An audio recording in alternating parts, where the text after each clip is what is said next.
In a previous video where I lost my cool, this is the driver here in the Venza taking a right turn, and something that I just don't like, because a lot of drivers that I've run into do not stay in that curb lane.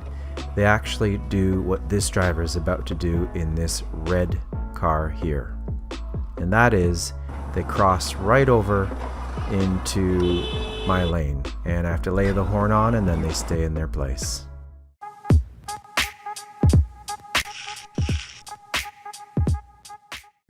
Now this is a prime example of what not to do at a yellow light, and especially when the conditions are rainy, visibility is low, and this Audi to my left who's just entering the frame there is the offender, where he not only goes through the red light but makes a nice change right in the intersection. Super dangerous. And speaking of dangerous, you can check out this CRV where it's definitely red, but who cares?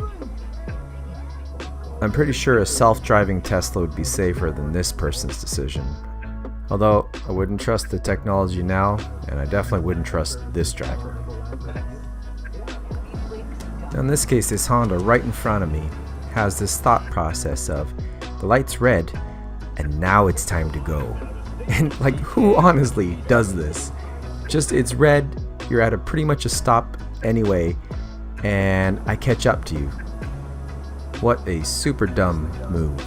Now you'd think I'd be criticizing this red car here, but it's actually this one. You see how, wow, I can't believe that move. And you'll see as I speed this up a little bit, another yellow light, and they go through that one. I mean, if you're going to go through a red like that, why not go through the yellow? Now another similar situation with this Toyota Sienna here and this wonderful driver.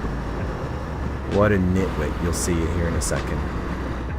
So we're coming up here, and as you can clearly see as I zoom in, it is full on red, and look how far back he is from the light, and he decides to just go right through. What the? And I said, what the heck? Anyway. What? Now just to finish it off, see that car that just went by? That's a 50-kilometer-an-hour zone. The rest of the people are probably going about 60 or 70, so how fast was that guy going? Anyway, be careful, drive safe out there, and just red is stop. Your time is not more important than everybody else's, and especially it's not more important than everybody's safety.